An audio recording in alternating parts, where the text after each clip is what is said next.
નમસ્કાર, મંતવ્ય ન્યૂઝમાં આપનું સ્વાગત છે। મેટ્રો 10 સાથે હું છું હિનલ। અમદાવાદથી હુમલાની ઘટના સામે આવી રહી છે તો અમદાવાદથી સમાચાર સામે આવી રહ્યા છે।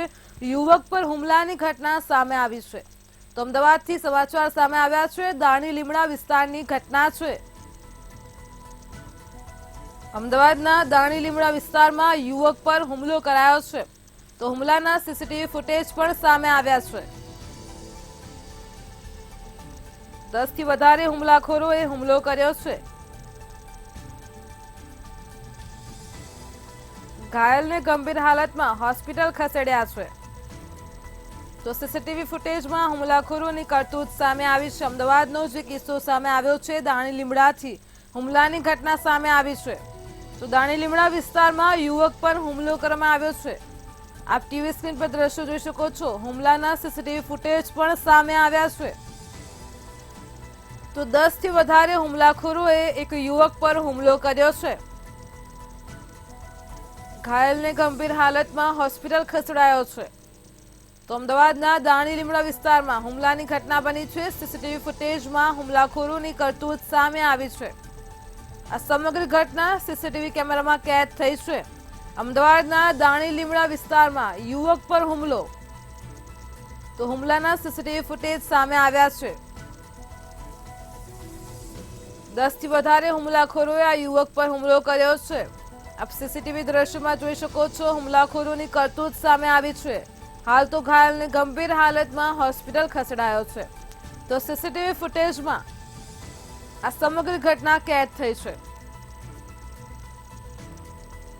અમદાવાદથી હુમલાની ઘટના સામે આવી રહી છે। દાણી લીમડા વિસ્તારમાં યુવક પર હુમલો કરાયો છે તો આ હુમલાના સીસીટીવી ફૂટેજ સામે આવ્યા છે। સમગ્ર ઘટના કેમેરામાં કેદ થઈ છે। 10 થી વધારે હુમલાખોરોએ હુમલો કર્યો છે।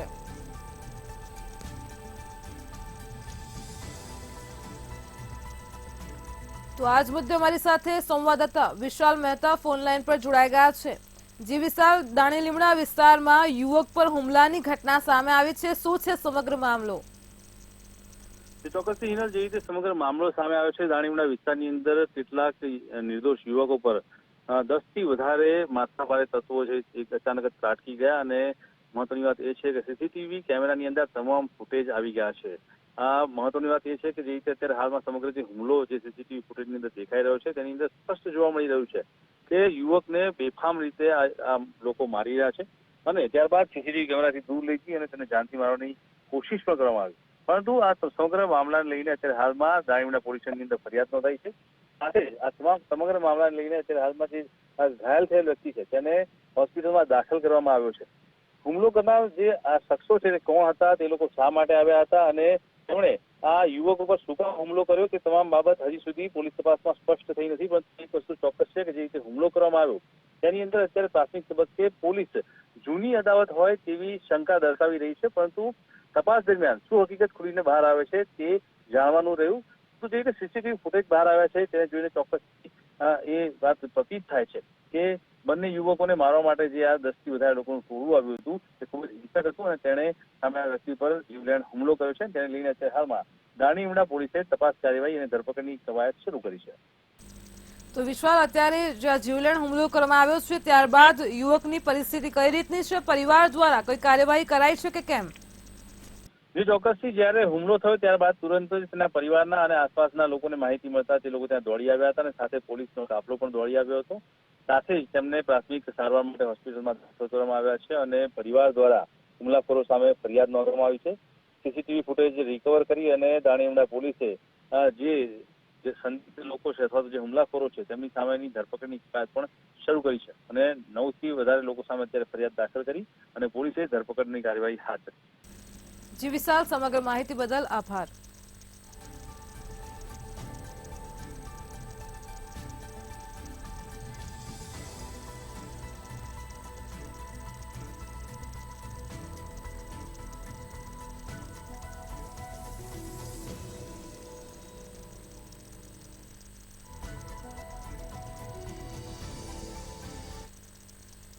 સુરતના ઓલપાડથી વનમંત્રીએ કોંગ્રેસ પર પ્રહારો કર્યા છે, જે સમાચાર સામે આવી રહ્યા છે તો વનમંત્રીએ કોંગ્રેસ પક્ષ પર પ્રહારો કર્યા છે। સમાચાર છે સુરતના ઓલપાડથી। તો ઓલપાડમાં વન મંત્રીના કોંગ્રેસ પર આકરા પ્રહારો સામે આવ્યા છે. સુરતની 7 વિધાનસભા હવે કોંગ્રેસ મુક્ત બની છે તેમ વનમંત્રી મુકેશ પટેલે જણાવ્યું છે. સુરત બેઠક પર કોંગ્રેસનું ફોર્મ રદ થતા જ આ પ્રહારો કર્યા છે. તો સુરતની 7 વિધાનસભા હવે કોંગ્રેસ મુક્ત બની છે. વનમંત્રી મુકેશ પટેલે ઓલપાડમાં આ પ્રહારો કર્યા છે. આપણે જાણીએ છીએ કે સુરતની બેઠક ઉપરથી કોંગ્રેસના ઉમેદવાર નિલેશ કુંભાણીનું આજરોજ ફોર્મ રદ થઈ ચૂક્યું છે.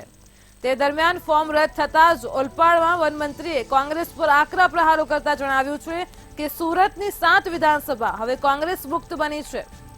તો સુરતની બેઠક ઉપર હવે ફક્ત 8 ફોર્મ જ માન્ય રખાયા છે. તો કોંગ્રેસનું ફોર્મ રદ થતા જ વનમંત્રીના આકરા પ્રહારો સામે આવી રહ્યા છે. તેમણે જણાવ્યું છે કે સુરતની 7 વિધાનસભા કોંગ્રેસ મુક્ત બની છે.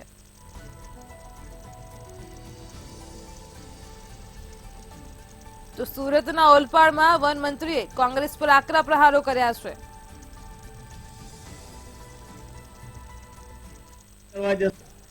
નીકળી ગયા છે એટલે આપણે મતદાન કરવા જશું,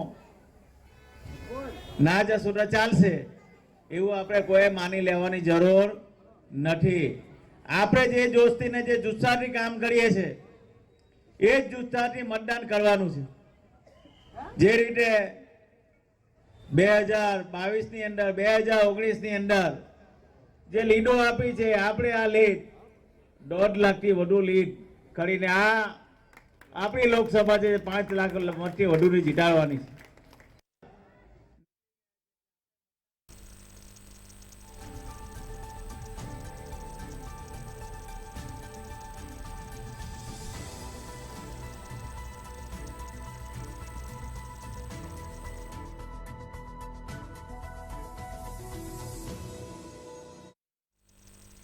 જામનગરથી સમાચાર સામે આવ્યા છે. મનપાના એક અધિકારીનું એસબીઆઈ એકાઉન્ટ હેક થયું છે. તો સમાચાર સામે આવી રહ્યા છે. મનપાના સ્ટેન્ડિંગ કમિટીના ચેરમેનનું એફબી એકાઉન્ટ હેક થયું છે. નિલેશ કગથરાનું ફેસબુક એકાઉન્ટ હેક થયું છે. જામનગરથી સમાચાર સામે આવી રહ્યા છે. તો અજાણ્યા શખ્સો દ્વારા એકાઉન્ટ હેક કરાયું છે.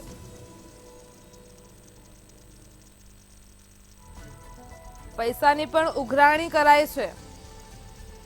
તો નિલેશ કગથરાનું ફેસબુક એકાઉન્ટ હેક થયું છે. જામનગરથી સમાચાર સામે આવી રહ્યા છે.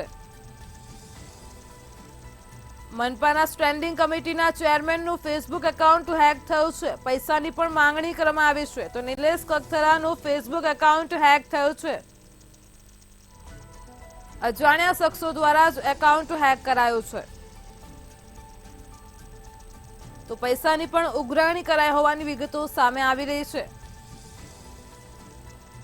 નિલેશ કગથરાનું ફેસબુક એકાઉન્ટ હેક થયું છે. જામનગરથી સમાચાર સામે આવ્યા છે. મનપા સ્ટેન્ડિંગ કમિટીના ચેરમેનનું ફેસબુક એકાઉન્ટ હેક થયું છે. અજાણ્યા શખ્સો દ્વારા કાર્યવાહી હાથ ધરાઈ છે. તો નિલેશ કગથરાનું ફેસબુક એકાઉન્ટ હેક થયાના સમાચાર સામે આવી રહ્યા છે. આ મામલે પૈસાની પણ ઉઘરાણી કરાઈ છે. તો અજાણ્યા શખ્સો દ્વારા એકાઉન્ટ હેક કરાયું છે.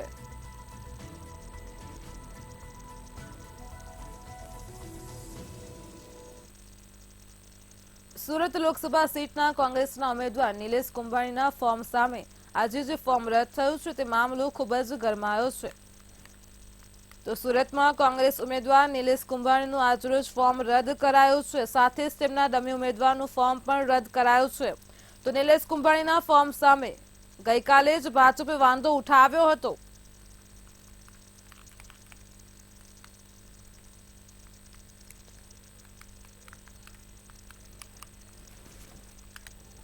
તો નિલેશ કુંભાણીના ટેકેદારો પૈકી 3 ટેકેદારોએ એફિડેવિટ કરીને કહ્યું હતું કે આ અમારી સિગ્નેચર નથી અને જેને લઈને ભાજપ ઉમેદવાર મુકેશ દલાલના ચૂંટણી એજન્ટ દિનેશ જોધાણીએ વાંધો ઉઠાવ્યો હતો. તેમજ કુંભાણીએ ટેકેદારોનું અપહરણ થયું છે એ પણ જણાવ્યું હતું. ત્યારે આ સમગ્ર મામલે ગઈકાલે નિલેશ કુંભાણીના 3 ગાયબ ટેકેદારો માટે હાઈકોર્ટમાં હેબિયસ કોર્પસ અને કલેક્ટરમાં ઉમેદવારી પત્ર રદના વિરોધમાં 3 અરજી આપી હતી. ઉમેદવારી પત્ર રદના વિરોધમાં આજે કલેક્ટર સમક્ષ સુનાવણી થઈ હતી અને ત્યારે આ સુનાવણી બાદ આખરે સુરત કલેક્ટર અને ચૂંટણી અધિકારીએ નિલેશ કુંભાણીનું ફોર્મ રદ કરી દીધું છે.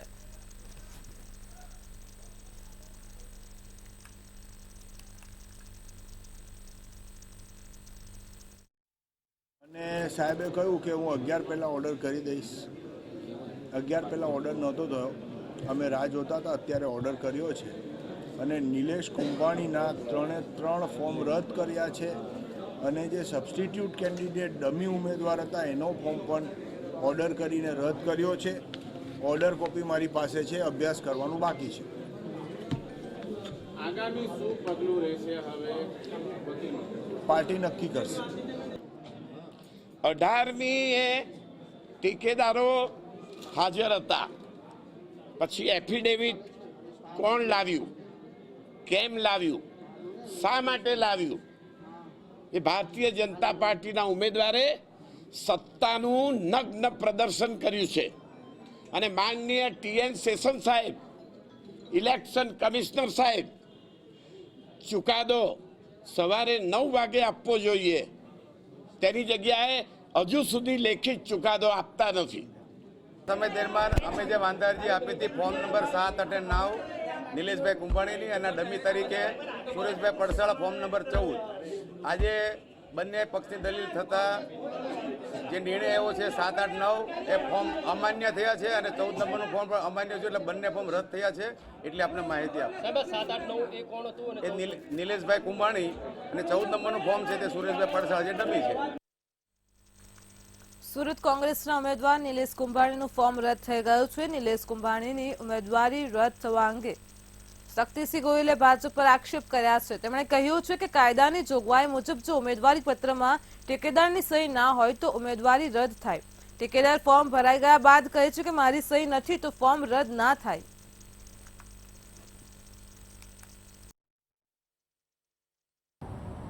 અમે અરજી આપી કે આ પ્રકારનો દાવો ચાલી શકે નહીં.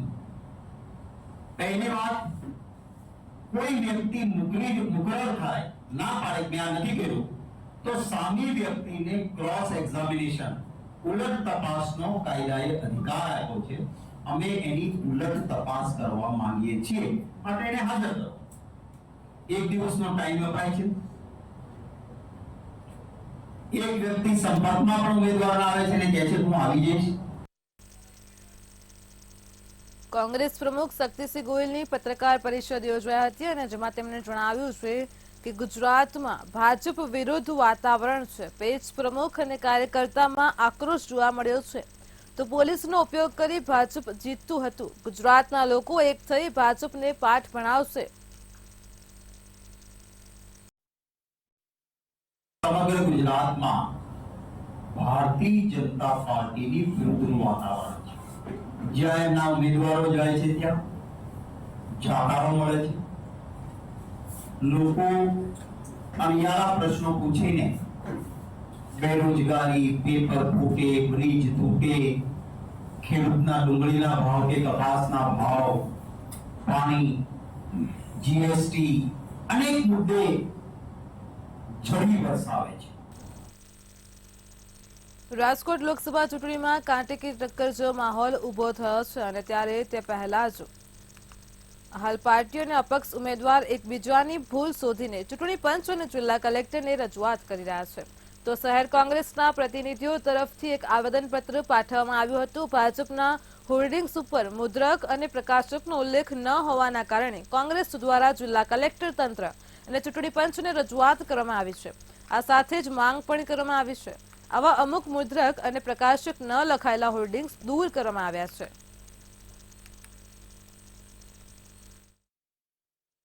ભારતીય જનતા પાર્ટી દ્વારા આચારસંહિતાની અનેક ફરિયાદો કરવામાં પ્રજાજનો દ્વારા પણ આવી, વિરોધ પક્ષ તરીકે કોંગ્રેસ પાર્ટીએ પણ કરી. પણ ક્યાંક એવું લાગી રહ્યું છે કે ચૂંટણી પંચની જગ્યાએ કમલમ પંચ કામ કરી રહ્યું છે. એક પણ અત્યાર લગીને આપ જોઈ શકશો કે જેટલી ફરિયાદો થઈ છે એની અંદર કોઈ નક્કર કામ કરવામાં નથી આવ્યું. અમદાવાદ સહિત સમગ્ર રાજ્યમાં ગરમીનો પારો ઘટ્યો છે અને ત્યારે તમામ જિલ્લાનું મહત્તમ તાપમાન 37.6 થી 39 ડિગ્રી સુધી પહોંચ્યું છે. જ્યારે આગામી 48 કલાક બાદ ફરી એકવાર ગરમી વધવાની શક્યતાઓ છે. વેસ્ટર્ન ડિસ્ટર્બન્સથી પવનની દિશા બદલાઈ છે, જેના કારણે પવનની દિશા બદલાતા ગરમીનો પારો ગગડ્યો છે.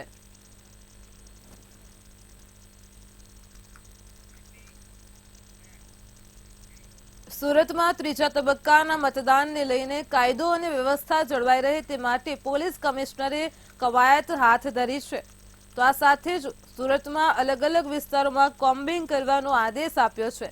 જે અનુસંધાને તારીખ 21ના રોજ એટલે કે આજે કાપોદ્રા પોલીસ મથકમાં આરોપીઓનું ઇન્ટ્રોગેશન પરેડનું આયોજન કરાયું હતું, જેમાં કાપોદ્રા પોલીસ સ્ટેશનમાં નોંધાયેલ અલગ અલગ ગુનાઓને સ્થાનિક પોલીસના રૂબરૂમાં ઇન્ટ્રોગેશન પરેડનું આયોજન કરાયું હતું. 131 આરોપીઓ પાસે ફોર્મ ભરાવી શહેરમાં કાયદો અને વ્યવસ્થા જાળવી રાખવાની વાત કરી હતી.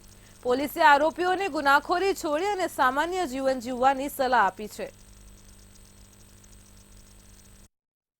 અત્રેના એ ડિવિઝન પોલીસ સ્ટેશન વિસ્તારના કાપોદ્રા પોલીસ સ્ટેશન ખાતે વિવિધ ગુનાઓમાં સંડોવાયેલ જેમ કે મિલકત સંબંધી, શરીર સંબંધી, પોસ્ટેના HS, MCR કાર્ડ તથા મારામારી અને ટપોરી જેવા ગુનેગારોને અત્રેના પોલીસ સ્ટેશને બોલાવી તમામ આરોપીઓની ઓળખ કરવામાં આવેલ છે અને પોસ્ટેના તમામ પોલીસ માણસોને એ આરોપીને ઓળખ કરાવી તેઓના ઇન્ટ્રોગેશન ફોર્મ ભરવામાં આવેલ છે અને આગામી લોકસભા ચૂંટણી આવતી હોય જેમાં કાયદો અને વ્યવસ્થા જળવાઈ રહે તે હેતુસર તેઓને સૂચનાઓ આપવામાં આવેલ છે.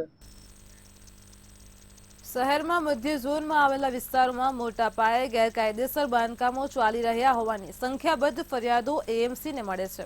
ત્યારે અમદાવાદના ગાંધી રોડ પાસે આવેલ બેંક ઓફ બરોડાની ગલીમાં AMCની મંજૂરી વગર વલંદાની હવેલીમાં ગેરકાયદેસર બાંધકામ કરવામાં આવ્યું હતું. જે ગેરકાયદેસર બાંધકામ લીલારામ આસવાની દ્વારા બાંધી દેવામાં આવ્યું હતું, જેની જાણ AMCને થતાં જ કોર્પોરેશનના અધિકારીઓ દ્વારા બાંધકામને સીલ કરી કાયદેસરની કાર્યવાહી હાથ ધરવામાં આવી છે.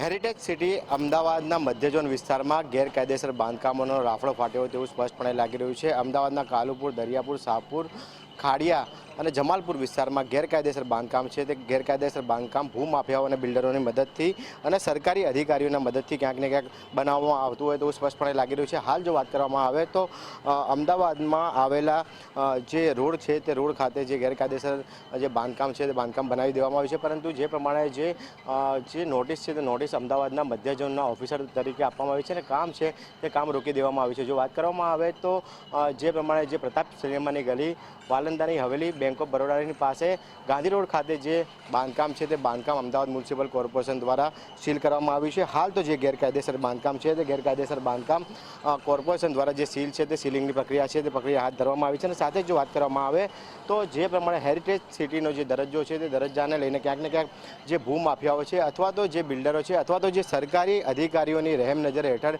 જે અમદાવાદના મધ્ય ઝોનમાં જે ગેરકાયદેસર બાંધકામોનો જે રાફડો ફાટ્યો છે તેના કારણે ક્યાંક ને ક્યાંક અમદાવાદનો હેરિટેજનો દરજ્જો છે તે આગામી દિવસોમાં તેની પર લાંછન રૂપ લાગે તેવી સંભાવનાઓ રહેલી છે. કેમેરામેન રાહુલ સાથે રવિ ભાવસાર, મંતવ્ય ન્યૂઝ, અમદાવાદ. ભાવનગરમાં ભાજપ સામે આચારસંહિતા ભંગના આક્ષેપ લાગ્યા છે. સમાચાર છે ભાવનગરથી. ભાવનગરની બેઠક પર ભાજપ સામે આચારસંહિતા ભંગના આક્ષેપો લાગ્યા છે. ઉમેદવાર નીમુબેને મંદિરમાં સભા કરી હોવાના કોંગ્રેસ પક્ષે આક્ષેપો કર્યા છે. તો ઉમરાળા તાલુકાના ઇંગોરાળા ગામના હનુમાનજી મંદિરની ઘટના છે. આપ દ્રશ્ય જોઈ શકો છો. કોંગ્રેસે આચારસંહિતા ભંગની ફરિયાદ આપી છે. તો ઉમેદવાર નીમુબેન બામણિયાએ મંદિરમાં સભા કરી હોવાના કોંગ્રેસે આક્ષેપો કર્યા છે. ભાવનગરની બેઠક પર ભાજપ સામે આચારસંહિતા ભંગના આક્ષેપો થયા છે. ઉમેદવાર નીમુબેને મંદિરમાં સભા કરી હોવાના કોંગ્રેસે આક્ષેપો કર્યા છે. તો પ્રચાર પ્રસાર દરમિયાન ધર્મસ્થળનો ઉપયોગ કર્યા હોવાના કોંગ્રેસ દ્વારા આક્ષેપ કરાયા છે. ઉમરાળાના હનુમાનજી મંદિરનું આજે ઘટના સામે આવી રહી છે. આપ દ્રશ્ય જોઈ શકો છો. તો કોંગ્રેસે આચારસંહિતા ભંગની ફરિયાદ પણ કરી છે.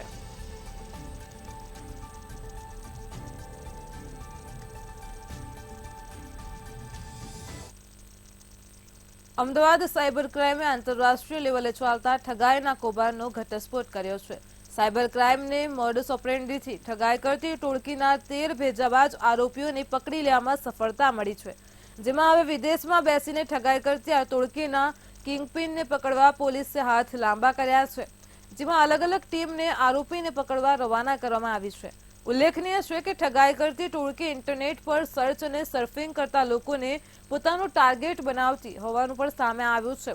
આ ઠગાઈનું ચક્રવ્યૂહ થતું હતું. આ ઠગબાજો સ્કાઇપ દ્વારા કોલ કરી અને સીબીઆઈ તથા સાયબર ક્રાઇમના અધિકારી તરીકેની ખોટી ઓળખ આપી લોકો સાથે છેતરપિંડી કરતા હતા. વિદેશના કોલ સેન્ટરથી કોલ કરતી આ ચાઇનીઝ ગેંગનો સાયબર ક્રાઇમે પર્દાફાશ કર્યો છે. આ કેસમાં પોલીસ હવે વિદેશી માસ્ટરમાઇન્ડ સુધી પહોંચવા સક્રિય થઈ છે. તો આ સાથે જ ઇન્ટરનેશનલ કૌભાંડના કિંગપિનના આરોપીઓ પકડાયા બાદ આ કેસમાં ચોંકાવનારા ઘટસ્ફોટ થશે તેવી સંભાવના વર્તાઈ રહી છે.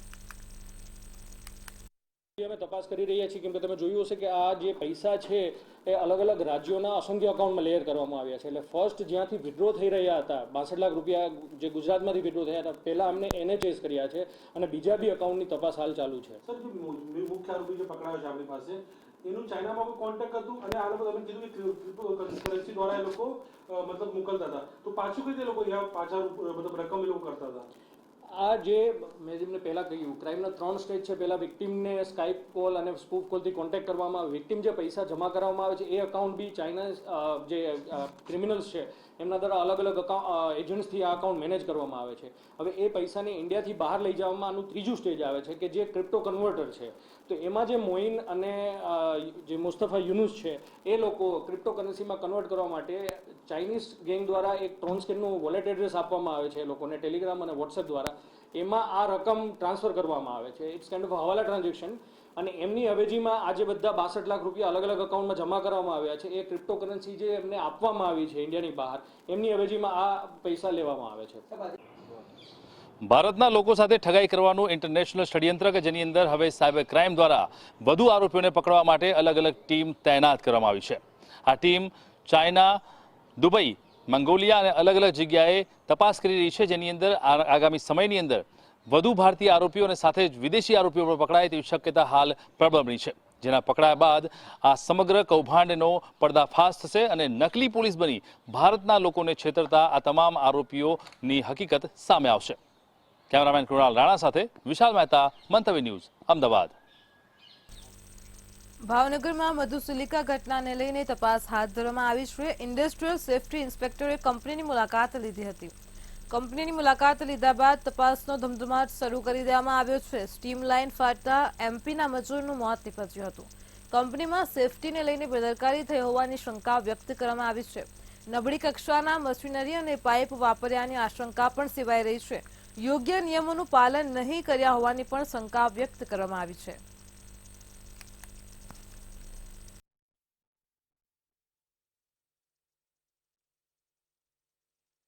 ત્યાં એક સંયોજને દાજી ગયેલો છે. સર, દાજવાનું કારણ શું છે? એ દાજવાનું કારણ છે એનું પંપ આવે ને એનું કેસિંગ ફાટી ગયું, એમાંથી સ્ટીમ એને દાજી ગયો છે. સર, તપાસ દરમિયાન શું જોવામાં આવ્યું છે અને નિયમ અનુસાર કાર્યવાહી શું થશે? તપાસમાં જો પ્રાથમિક તપાસ કરેલી છે, હજુ બાકીની ટેકનિકલ તપાસ ચાલુ છે. તપાસ પછી જો કંઈ ભૂલ જણાશે તો આગળની કાર્યવાહી કરવામાં આવશે. રાજ્યમાં દારૂને ઘુસાડવા માટે બુટલેગરે નવો કિમિયો કરતા ઝડપાયો હતો. વાપી તરફથી વડોદરા અમદાવાદ થઈને જામનગર લઈ જવાતો દારૂ વડોદરા અમદાવાદ એક્સપ્રેસ વે પરથી ઝડપાયો હતો. ભારત પેટ્રોલિયમના ટેન્કરમાં દારૂ લઈ જવાતો હતો. પોલીસે રાજસ્થાનના ટેન્કર ચાલક ખિયારામ મંગારામ જાટની ધરપકડ કરી છે. તેમજ પોલીસે દારૂના જથ્થા સહિત 61.3 લાખનો મુદ્દામાલ જપ્ત કર્યો હતો.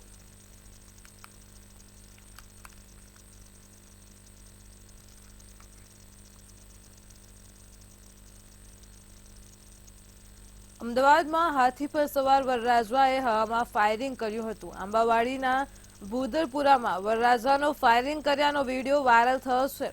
આ વિડીયો વાયરલ થતા સ્થાનિક પોલીસ તાત્કાલિક લગ્ન સ્થળ ઉપર પહોંચી ગઈ હતી અને આ મામલે તપાસ હાથ ધરી હતી. ત્યારે પોલીસ તપાસમાં ફાયરિંગ એરગનથી કર્યું હોવાનું ખુલ્યું હતું.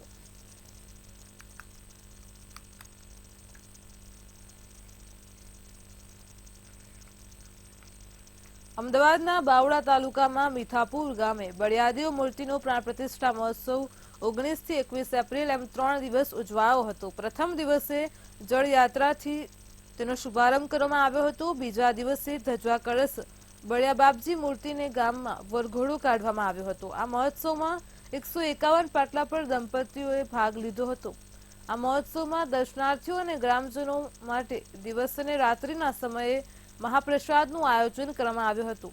ડાક ડંબર અને સંતવાણીનું આયોજન કરવામાં આવ્યું હતું. મોટી સંખ્યામાં ભાવિ ભક્તો ઉમટી પડ્યા હતા.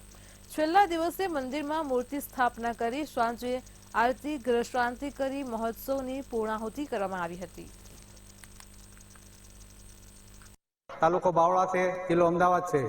અમારા ગામમાં બળિયા બાપજીનું મંદિર બનાવ્યું છે નવું. તેની પ્રાણ પ્રતિષ્ઠા નિમિત્તે ભવ્ય આયોજન કરવામાં આવ્યું છે. 151 હવનકુંડ રાખેલ છે અને ગામમાં કાલે બહુ જબરદસ્ત સંખ્યામાં શોભાયાત્રા કાઢી હતી અમે. અને આજે પ્રાણ પ્રતિષ્ઠા છે. પ્રાણ પ્રતિષ્ઠા નિમિત્તે આજે 10,000 માણસ 10 થી 15,000 માણસનું પ્રસાદનું રસોડું રાખ્યું છે. ગામનો સહકાર છે, અંબિકા મંડળનો ખૂબ મોટો સહકાર છે. ગામના આગેવાનો, ગામ મીઠાપુરના તમામ આગેવાનોનો સહકાર છે. શાંતિથી જે પૂજા વિધિ હતી એ પૂજા વિધિ અમને કરી છે અને અમને પણ સંતોષ થયો છે. તો આજે અમે ભૂદેવો પણ મીઠાપર ગામને આશીર્વાદ આપી છે કે હે બળિયા દેવ, મીઠાપર ગામનો કોઈ પણ વ્યક્તિ કોઈ પણ કાર્યનો આરંભ કરે તો હે બળિયા દેવ એમનું એ કાર્ય તમે મંગલમય બનાવજો. જામનગરમાં આજે ભગવાન મહાવીર સ્વામીના જન્મ કલ્યાણક નિમિત્તે રથયાત્રા નીકળી હતી. ભગવાન મહાવીર સ્વામીના 2622માં જન્મદિવસ નિમિત્તે જામનગરમાં જૈન સમાજ દ્વારા ઉજવણી કરવામાં આવી હતી. વિવિધતાસભર વરઘોડામાં જામનગરના જૈન સમુદાયના સાધુ ભગવંતો અને લોકો જોડાયા હતા. શ્રી પેલેસ જૈન સંઘમાં ઉતારા પછી જન્મ કલ્યાણનું સંવર્ધન કરાવતી જીનવાણી રથયાત્રામાં જોડાયેલ તમામને નવકાશીનો લાભ આપવામાં આવ્યો હતો. આ રથયાત્રાના મુખ્ય આકર્ષણો 13 ફૂટનો માનવ, 9 પદના અલગ વર્ણધારી બાઇક સવારો, રોડ પર ચાલતું એરોપ્લેન, લાઈવ રંગોળી વગેરેનો તેમાં સમાવેશ થાય છે. આ વરઘોડામાં જૈન સાધુ સાધ્વીજીઓ, જૈન સમાજના ભાઈઓ બહેનો, બાળકો વગેરે જોડાયા હતા.